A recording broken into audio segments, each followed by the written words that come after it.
আসসালামু আলাইকুম গাইস, কেমন আছেন সবাই? আশা করি সবাই ভালো আছেন। আজকে নিয়ে আসলাম একটা খাজা রেসিপি। এই খাজাটা আমি মাঝে মধ্যেও বানিয়ে থাকি, কারণ এই খাজাটা একদিন বানিয়ে রাখলে 20-25 দিন খাওয়া যায় রেখে, কোনো রকম নষ্ট হয় না বা গন্ধ হয় না। এই খাজাটা মুচমুচে হয় এবং খুবই ক্রিস্পি হয়। খাজাটা বানানোর জন্য আমি প্রথমে একটা ডো করে নিয়েছি, সেটা হচ্ছে 2 কাপ ময়দা এবং অল্প একটু কালি জিরা, হাফ চা চামচ হবে লবণ, আর চিনি 2 টেবিল চামচ পরিমাণ। সবচেয়ে ভালো হয় হচ্ছে 2 কাপ ময়দার সাথে 1/4 কাপ পরিমাণ চিনি দিবেন, তাহলে পারফেক্ট মিষ্টিটা হবে। আমি মিষ্টি কম খাই, এই জন্য 2 টেবিল চামচ পরিমাণ দিয়েছি। আপনারা অবশ্যই 1/4 কাপ পরিমাণ চিনি দেবেন। তো তারপরে হচ্ছে আমি রেখে দিয়েছিলাম 2-3 মিনিটের মতো। এবার আমি ছোট ছোট লিচি কেটে নিয়েছি। লিচি কেটে আমি কিভাবে রুটির মতো বেলে নিচ্ছি, অবশ্যই রুটির মতো হবে। এটার অনেক মোটাও হবে না, একবারে পাতলা হবে না। তো রুটির মতো বেলে নিয়ে তারপরে হচ্ছে একটু সয়াবিন তেল দিয়ে তারপরে কর্নফ্লাওয়ার ছিটিয়ে দিয়েছি, কারণ এটাতেই আপনার এই খাজাটা ক্রিস্পি হবে এবং মুচমুচে হবে। এটা কোনো রকম পোতায়া যাবে না, 20-25 দিন রেখে খেতে পারবেন। এরকম করে আমি 6 পিস রুটি করে নিয়েছি। আর প্রথমের রুটিটা হবে বড় আর লাস্টের রুটিটা হবে বড়, মাঝখানের রুটিগুলো ছোট হবে একটু, তো ঢেকে দেওয়ার জন্য ভালো হবে আর কি। এই যে আমি লাস্টের রুটিটাই বেশ বড় করে নিয়েছি। এবার এই রুটিটার উপরে সবগুলো রুটি দিয়ে দিব, দিয়ে এবার এই লাস্টের যে রুটিটা এটা দিয়ে ঢেকে দিব। ঢেকে দিয়ে এবার সুন্দর মতো বেলে নিব। এটা অনেক লম্বা হবে এবং সব দিকে বেলে নিতে হবে, চারো সাইড ঘুরিয়ে ঘুরিয়ে, কারণ এটা যত বড় করে নেবেন তত ভালো। একটু পাতলা করে নেবেন এখন আর কি, বেলে বেলে একটু পাতলা করে নিয়ে তারপরে হচ্ছে আমি কিভাবে বেলে নিচ্ছি অবশ্যই দেখে বুঝে নেবেন। এইভাবে বেলে নিয়ে তারপরে হচ্ছে এটাকে আমি একটু মুড়িয়ে নেব। এই তো আমি চারো পাশ ঘুরিয়ে দেখেন বেলে নিয়েছি।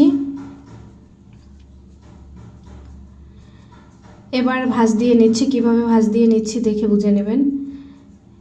এই যে এইভাবে ভাঁজ করে নিয়ে তারপরে হচ্ছে সুন্দর করে একটু মুড়িয়ে দিতে হবে, যাতে নিচের অংশটা খুলে না যায়। অবশ্যই একটু সয়াবিন তেল লাগিয়ে নেবেন, তাহলে নিচের অংশটা খুলে যাবে না। এবার আমি কেটে নিব, ছোট ছোট করে কেটে নিব। এই যে এইভাবে কেটে নিতে হবে। কেটে নেওয়ার পরে হচ্ছে আপনি যে কোনো শেপে এটাকে বেলে নিতে পারেন, লম্বা করতে পারেন, গোল করতে পারেন, যে কোনো মানে আপনার কাছে যে শেপটা ভালো লাগবে ওটাই করে নিতে পারবেন, কোনো সমস্যা হবে না। আর এটার ভিতরে যতগুলো লেয়ার হয়েছে এগুলো ভাজার পর এক একটা লেয়ার বোঝা যাবে।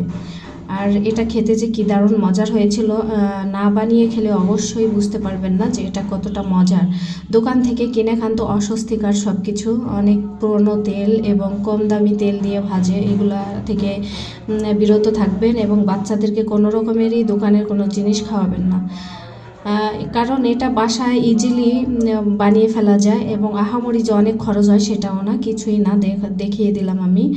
আর এটায় তেলও বেশি খায় না ভাজার সময়, একদম তেল কম খায়, কারণ আমি যতটুকু পরিমাণ তেল দিয়েছিলাম সামান্য পরিমাণ তেল কমেছে ভাজার পরে। এইভাবে মিডিয়াম টু লো আছে আমি ভেজে নিয়েছি সবগুলো। আর এই যে লেয়ারগুলো দেখেন কত সুন্দরভাবে দেখা যাচ্ছে, এক একটা লেয়ার ফুটে উঠছে ভাজার পর। তো মাশাল্লাহ এটা অনেক ক্রিস্পি হয়েছিল এবং দারুণ মজার হয়েছিল। আপনারা এটা ভেজে নেওয়ার পর হচ্ছে চিনির শিরা দিতে পারেন। আমি চিনি খাবো না, এই জন্য চিনির শিরা দিইনি।